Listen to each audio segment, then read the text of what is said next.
우리 하나님 말씀 마태복음 8장 1절에서 4절입니다. 마태복음 8장 1절에서 4절 말씀입니다.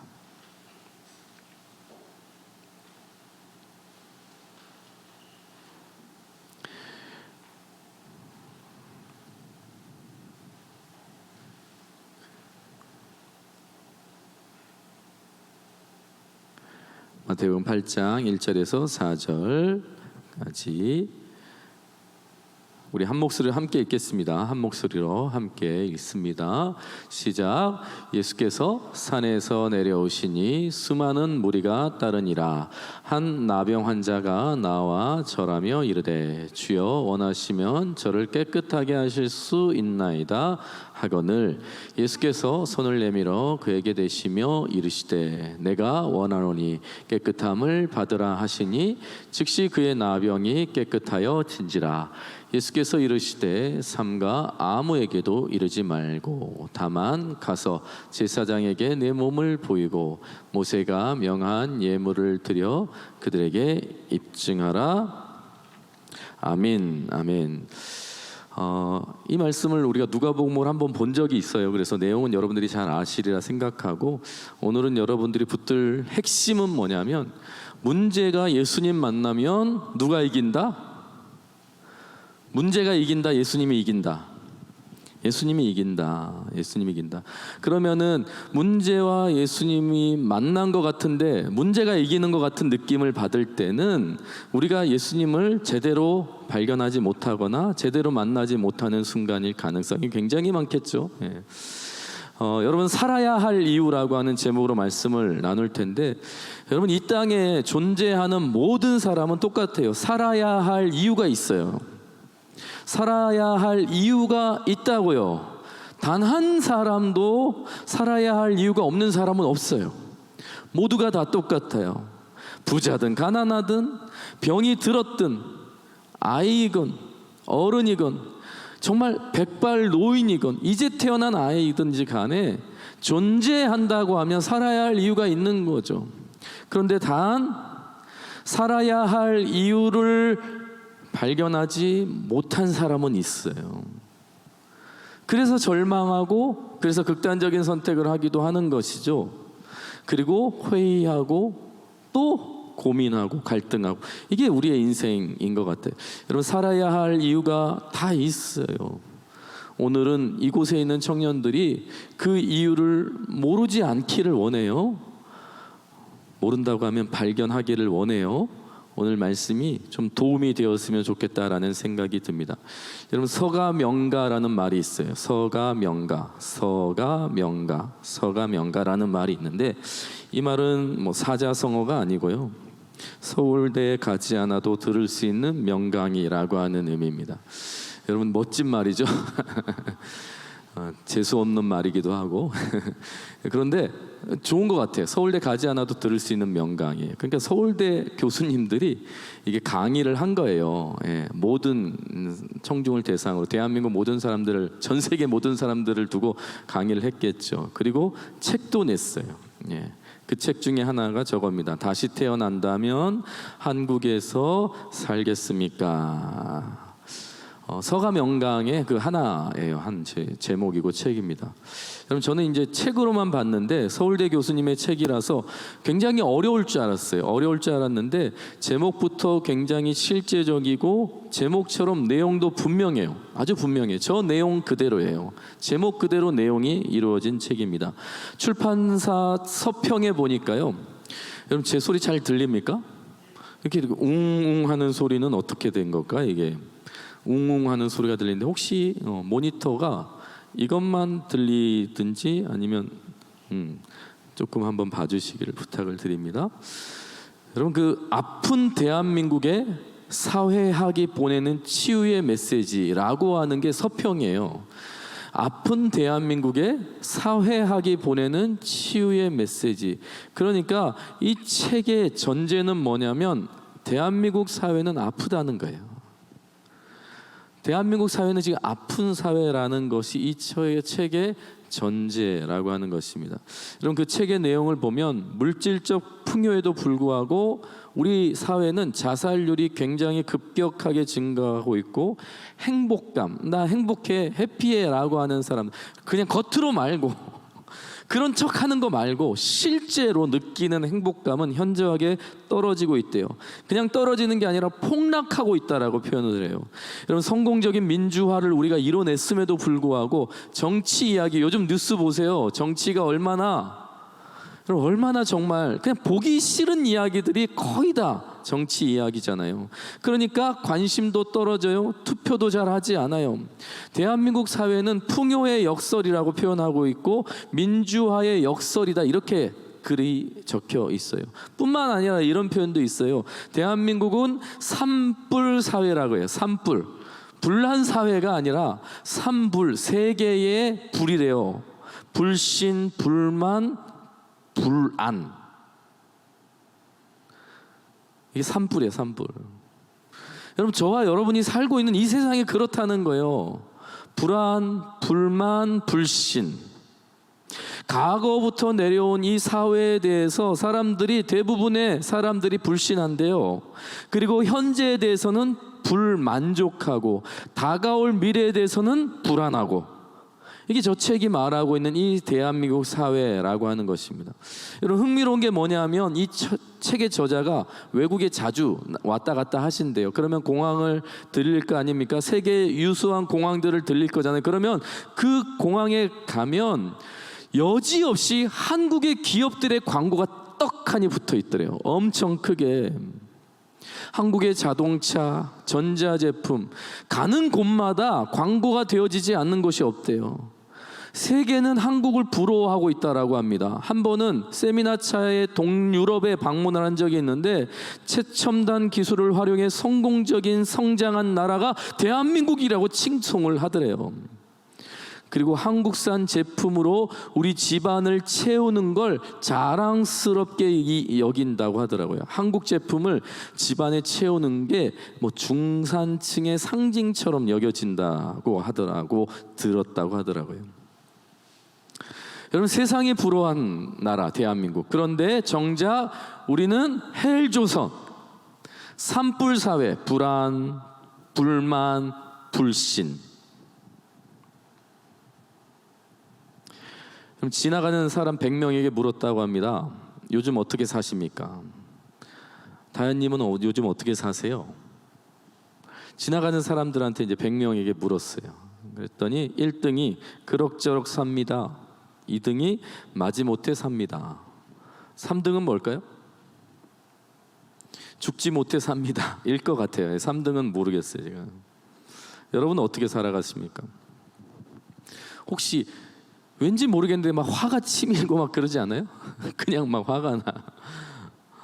혹시 여러분 이 사회에 대해서 표현하지 않을지라도 불신하고 있는, 뭔지 모르지만 불신하고 있는 마음은 여러분들에게 있진 않습니까?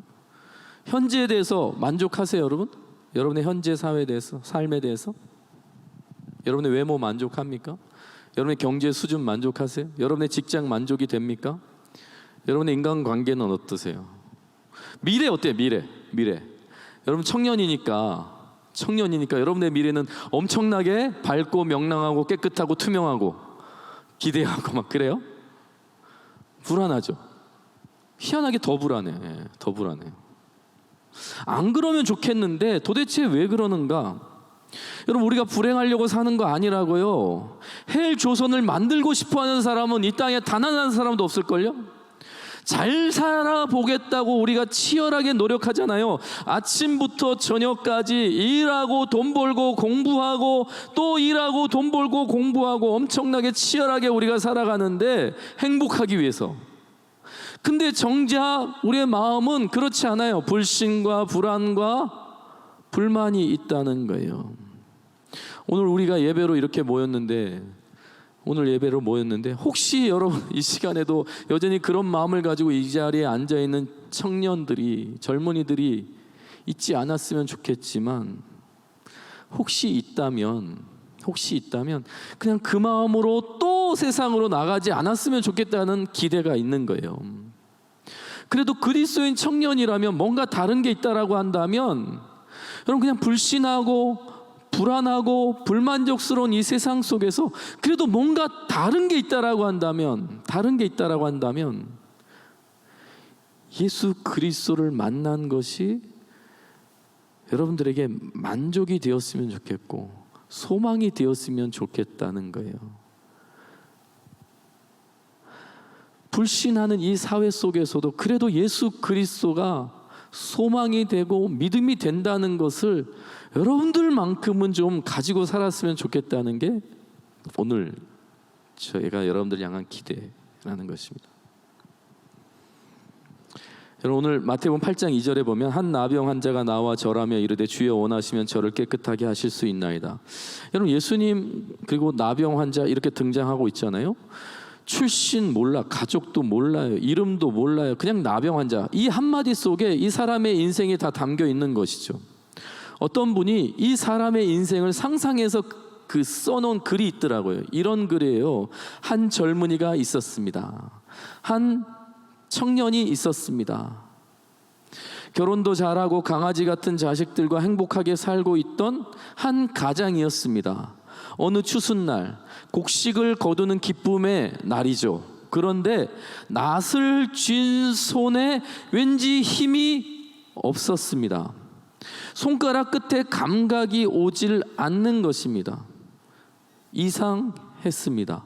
처음에는 한 손가락만 그러더니 점차 다른 손가락들도 감각이 무뎌졌습니다. 환절기가 되면서는 아예 감각이 사라졌습니다. 어느 날 세수를 하려고 대야에 손을 담갔는데 순식간에 물이 핏빛으로 변했습니다. 손가락에서 피가 나고 있습니다. 그런데 아프지 않습니다.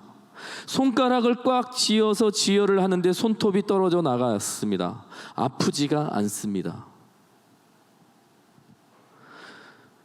이렇게 표현을 했어요. 이게 실제는 아니고요. 상상으로 한 남자, 나병 환자가 지금 예수님 앞에 오기까지 어떻게 살았을까 상상한 글이에요. 여러분, 한 남자의 인생이 완전히 뒤바뀌는 역전이 일어난 순간이죠. 평범한 사람이었어요. 평범한 한 청년, 평범한 한 가장이었는데 나병이라고 하는 예상하지 못한, 기대하지 않은, 전혀 생각하지 못한 현실에 부딪히면서 나락으로 떨어지는 거죠. 여러분, 조금만 상상해보면 우리가 다 알 수 있어요. 여러분, 그때부터 어떤 일이 일어났을까? 그렇게 사랑스럽게 나를 쳐다보는 아내의 눈빛이 변하는 거예요. 그렇게 내게 강아지 같은 아이들이 점점점 나를 멀리하기 시작하는 거예요. 친구들은 어땠을까요? 결국 다 떠나는 거예요. 다 떠나가는 거예요. 다 떠나가는 거예요. 여러분, 이건 사람들만을 탓할 수 없는 거예요. 왜냐하면 그 시대가 그랬어요. 나병이라고 하는 것은 저주받았다고 얘기했거든요.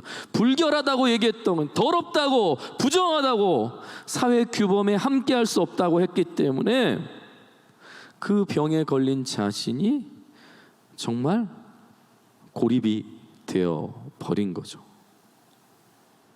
잊혀지는 존재가 된 거예요. 잊혀지는 존재. 여러분, 이 사람은 저와 여러분하고는 아무 상관이 없어요. 아무 상관이 없는 사람이죠. 누군지도 모르고요.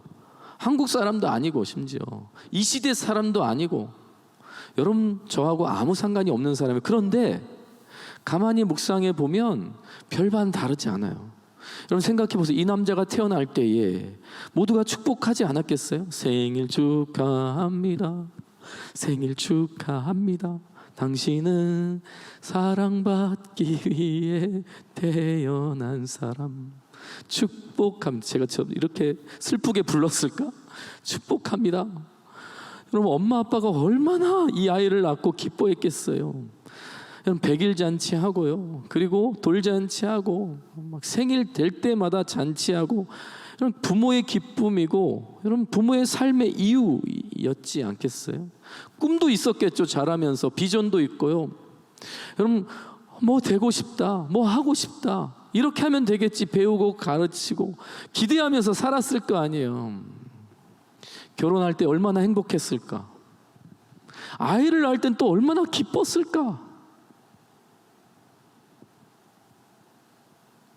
잘 몰라요. 그런데 확실한 건 이 청년이, 이 젊은이가 나병에 걸릴 거라고는 상상한 적이 없었다는 거예요. 자기 인생이 이렇게 비참해질 거라고 단 한 번도 생각하지 않았을 거라는 거죠. 누가 나병 걸리고 싶었겠어요? 누가 이런 일이 내게 있을 거라고 상상이나 했겠어요? 근데 우리랑 똑같은 거예요. 흙수저 되고 싶었던 사람, 죄송하지만 소동에서 태어나고 싶었던 분, 여러분 분노하고 싶은 사람, 나는 진짜 막 뾰족이야. 진짜 나 화나면서 막 사람들 공격하면서 막 미워하면서 살고 싶어. 뭐 이런 사람이 있으세요? 태어날 때 그렇게 작정하고 태어나신 분. 불신하고 불안하고 불만족스럽게 살고 싶은 사람 아무도 없다고요. 여러분 태어날 때 누군가는 축복을 했을 거 아니에요. 미역국 드셨을 거 아닙니까? 축복송 불러줬을 거 아니에요. 그렇게 여러분들 존귀하고 아름답고 이쁘고 멋지고 사랑받으면서 태어났는데 인생에 원하지 않는 상황들이 쳐들어오는 거예요. 그냥 복병이 쳐들어오는 거예요. 내가 원해서가 아니라. 여러분 그렇게 살고 싶지 않았고 그런 걸 만나고 싶지 않았어요. 그러기 위해서 최선을 다해 살았는데 최선의 삶과 상관없이 뭔가 그냥 막 쳐들어오는 거예요. 내 인생에. 난 잘 살았어요 나름. 그런데 이 잘 산 것과 상관없이 내게 뭔 일들이 막 찾아오는 거예요. 나를 건드는 거지 막. 치열하게 살았는데 인생이 왜 이럴까 하는 거죠. 왜 이럴까? 성경에 답이 있답니다. 창세기 1장에 보면 1장 1절 같이 한번 읽을까요? 시작. 태초에 하나님이 천지를 이 세상은요, 여러분은 하나님의 창조된 피조물이에요. 피조물. 그런데 1장 32절에 보니까요, 그냥 만들었다, 그 이상의 가치가 있다는 걸 이렇게 말씀하세요. 하나님이 지으신 그 모든 것을 보시니 보시기에 심히 좋았더라. 여러분 하나님은 완전을 넘어서 정말 충만하고 그냥 가득하신 분이잖아요. 전능자. 그런데 그분이 뭔가를 만들고 너무 기쁘고 좋아했다라고 표현하는 거예요. 여러분들 때문에, 말씀대로 되어진 여러분들 때문에, 이 세상 때문에 하나님이 소위 말해 행복하셨다는 거예요. 그런데 3장에 가면 이런 사건이 나죠. 3장 8절 시작. 그들이 그날 바람이 불 때에 동산에 거니시는 여호와 하나님의 소리를 듣고 아담과 그의 아내가 여호와 하나님의 낯을 피하여 동산 나무 사이에 숨은지라. 하나님의 기쁨이요 행복이요, 하나님이 심히 기뻐하는 그 존재가요, 하나님을 피하여 숨는 사건이 타락이잖아요. 여러분 지금 아담과 하와가 뭔 죄를 지었느냐, 그걸 묻는 게 타락이 아니고요. 타락이라고 하는 것은 완전하신 하나님, 나를 보고 정말 기뻐하고 나를 만드시고 정말 행복하다라고 말씀하시는 그 하나님을 피하여 숨었다는 거예요. 등을 졌다는 거예요. 그게 타락이에요. 그리고 나서 인간이 하나님이 되면서부터 공허와 혼돈과 불만족이 시작되었더라. 이게 창세기의 내용이에요. 그럼 누가복음 15장에 보면 이 이야기를 그냥 쉽게 풀어서 이야기하잖아요. 돌아온 탕자. 아버지 품에서 정말 다 누리고 살았다고요. 그냥 기다리면 그것이 전부 내 것으로 누려지고 내 것이 되는 그 아들의 자격을 가진 아들이 어느 날 갑자기 그냥 아버지가 싫은 거죠. 내 마음대로 살고 싶은 거예요. 그래서 아버지를 떠나잖아요. 등을 지잖아요.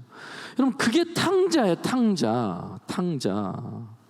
아버지와 함께 사는 것, 아버지의 영향력 아래 사는 것, 그게 불편하고 힘들다고 생각한 게 탕자예요. 그가 뭔 짓을 했는지는 그 다음 문제고요. 그래서 자기 것 붙들고 나가잖아요. 그런데 그에게 찾아온 게 공허와 혼란과 그리고 불만과 불만족과 괴로움과 고통과 눈물과 고립과 외로움과. 여러분, 그래서 인생의 문제는 정말 간단해요. 심플해요. 여러분, 돈 때문이 아니라고요. 가난해서가 아니에요. 부족해서 생기는 상황이 현실이 아니라는 거예요. 그럼 대한민국 사람들에게 물어보면 대부분이, 지금 세대 분들에게 물어보면 대부분이 비슷해요. IMF 때문이라 그래. IMF 때문, 코로나 때문이라고 말해요. 정치 때문이라고 말해요. 내가 돈이 없어서 가난해서라고 말한다고요. 여러분, 그런데 정말 그래요? 정말 그래요? 정말 그거 없어서 정치 문제라고 여러분 생각하시는 거예요? IMF 때문이라고요? 코로나 때문이라고? 정말? 정말 그래? 그럼 다시 태어나면 한국에서 살겠습니다. 이 책을 쓴 교수님께서요, 그럼 서울대를 대표해 가지고 강의를 하고 또 책을 출판했어요. 그러니까 대충 글을 쓰지 않았을 거 아닙니까? 여러분, 이분이 이론적으로 너무 명확하게 잘 정리한 그 내용이 있어요. 우리 사회가 잘못된 방향으로 사회 문제를 해결하려고 한다는 거예요. 여러분, 이 사회가 잘못된 방향으로 우리의 문제를 해결한다고 하는 거예요. 예를 들면 이런 거예요.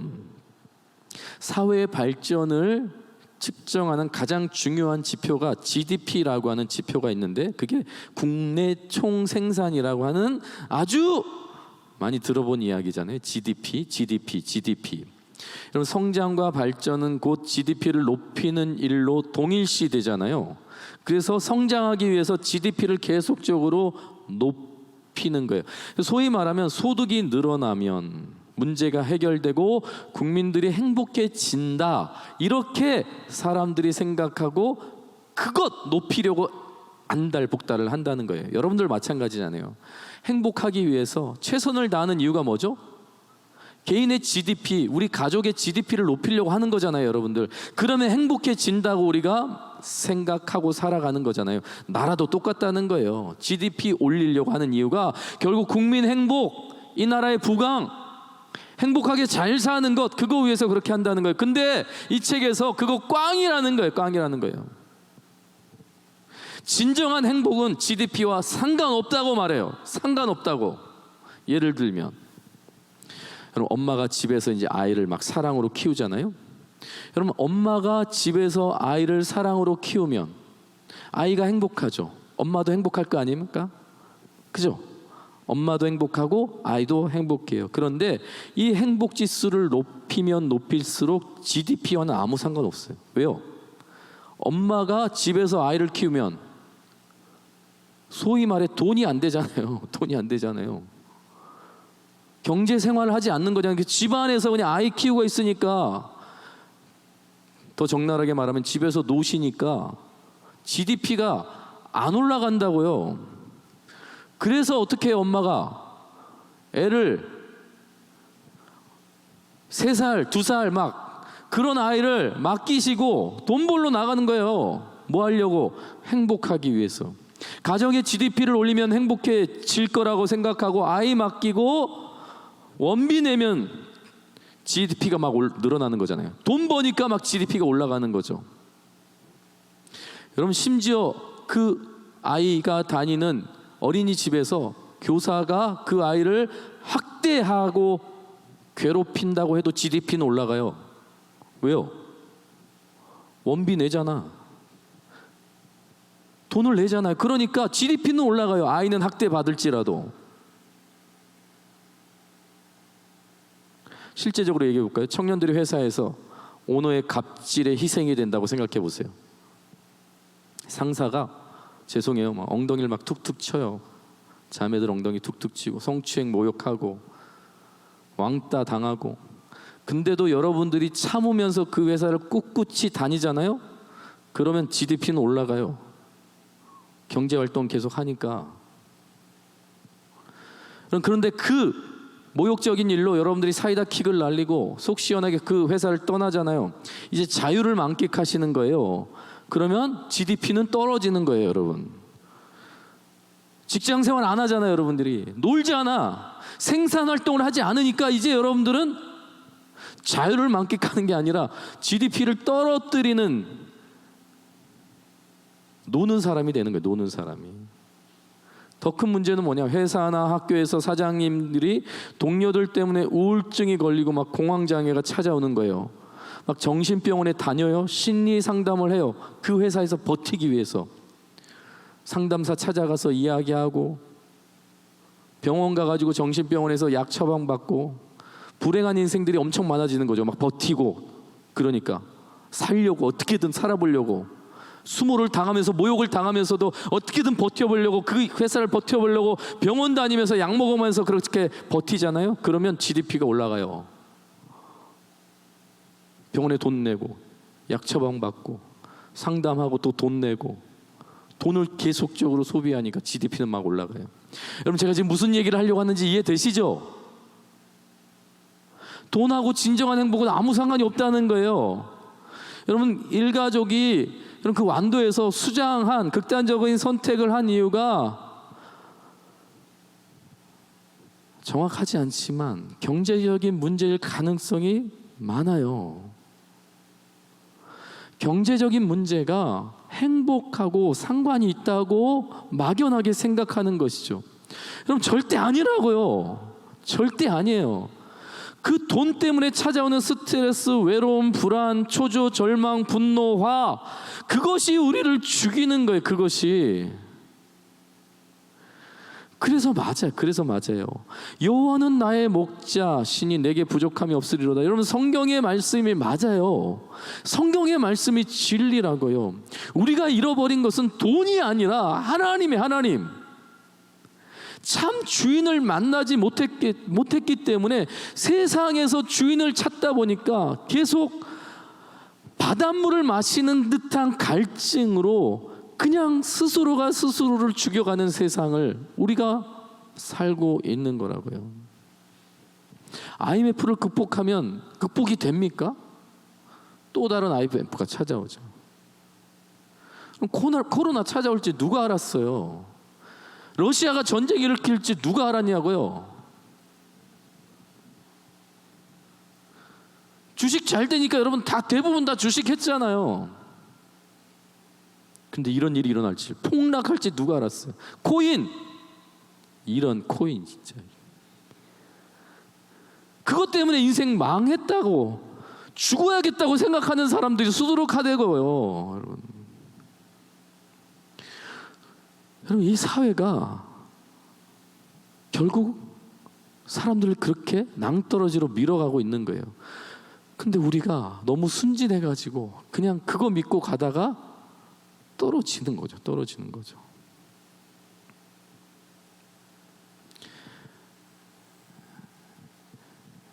그래서 그리스도인들, 청년들이라도 정신을 차려야 돼요. 우리라도요.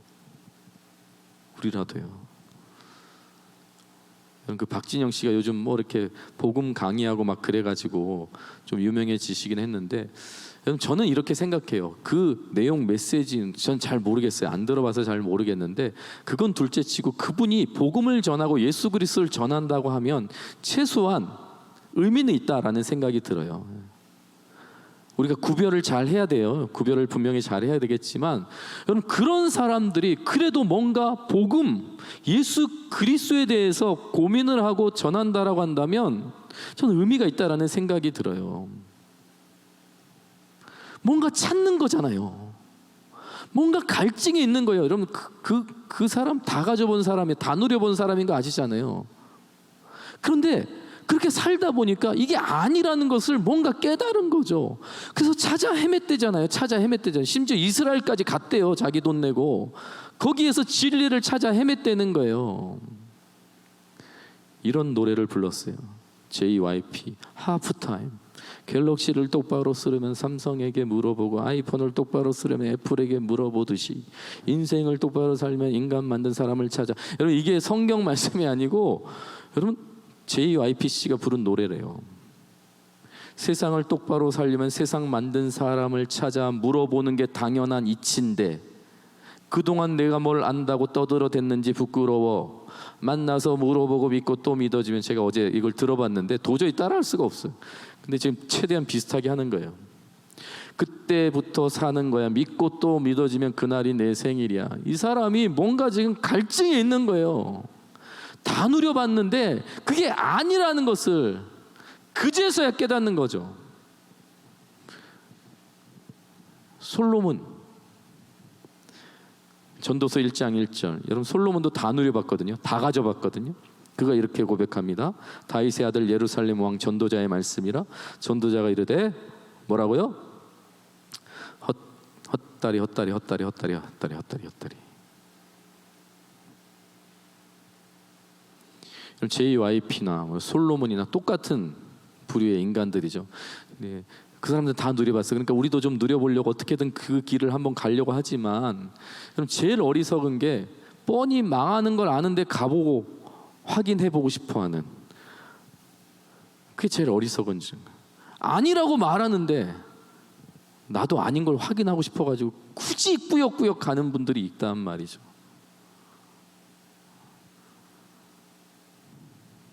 귀 있는 분들이 들으시기를 축복합니다. 엄마 잃은 아이가 가장 행복할 수 있는 건 그 엄마 찾는 거예요. 돌아온 탕자가 가장 행복하는 방법은 아버지께 돌아가는 거죠. 돌아가는 거죠. 그럼 그리스도인의 행복은 다른 데 있는 게 아니라 나와 함께 하신 그 예수 그리스도의 손을 그냥 붙잡는 거예요. 나를 붙들고 있는 예수 그리스도의 손을 붙잡는 거예요. 그게 가장 안전한 것이고, 거기가 안정감이 있고 거기에 만족이 있고 충만함이 거기에 있는 것이죠. 영상을 하나 틀어주시겠어요? 찬양팀은 좀 오시고 영상 하나 틀어주시겠어요? 강성현 씨라고 하는 분이 간증한 영상이 있더라고요. 한번 잠깐 보겠습니다. 저는 하나님 밖에 있을 때는 크리스찬이라고 선언하는 순간 모든 고민, 모든 힘듦이 다 해결되는 무슨 어떤 마술봉 무슨 그런 징표인 줄 알았어요. 근데 크리스찬은 정말 너무 무겁고 책임감이 따르고 굉장히 영적으로 늘 예민해야 하고 주님의 소리를 항상 들어야 되고 주님의 사명을 감당하겠습니다라고 고백하는 것이 크리스찬인데 그렇지 못하다 보니까 제가 이것이 너무 힘든 거예요.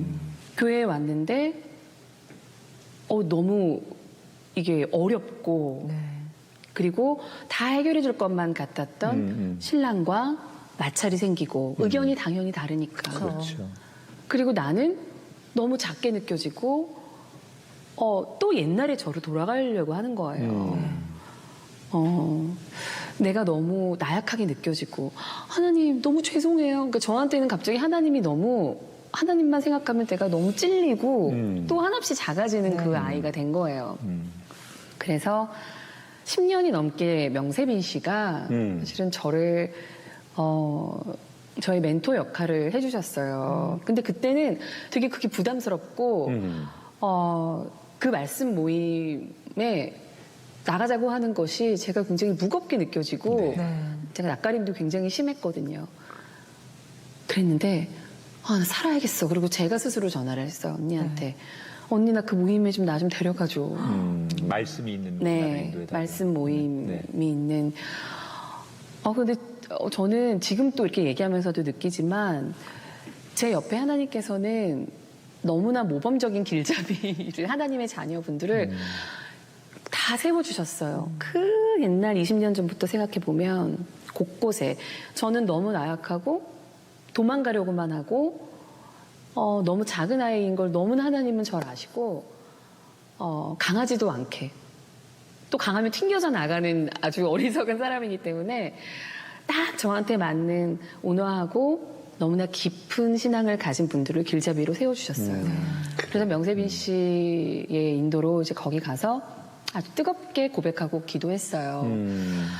근데 제가 원래 그렇게 제 이야기를 특히 힘든 이야기를 잘 하는 성격이 못 돼요.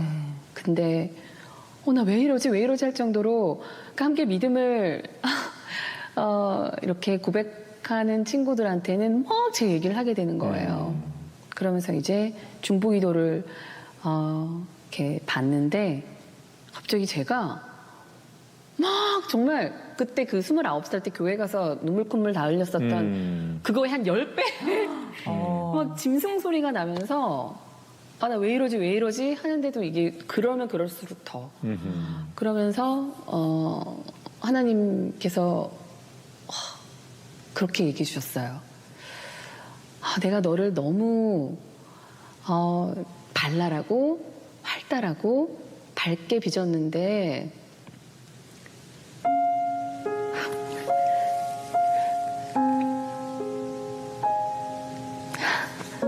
세상 상처로 인해서 너가 너무 나약해졌구나. 너무 나약해졌구나. 내가 김가온이라는 친구를 보내줄 테니 그의 손을 잡고 다시 당당하게 이 문을 들어오렴. 너무 정말 너무 많이 울었던 기억이 나요. 그래서 그때 뜨겁게 주님의 손을 제가 덥석 잡았어요. 예.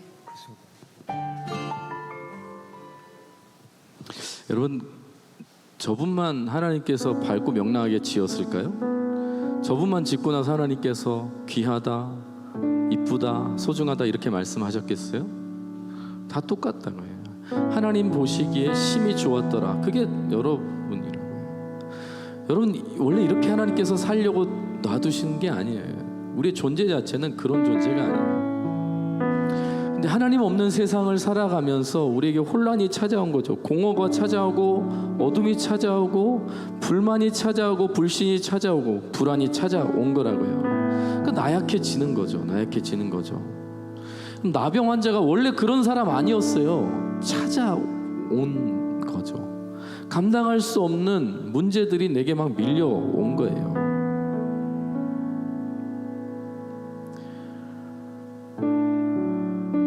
근데 예수님 만나니까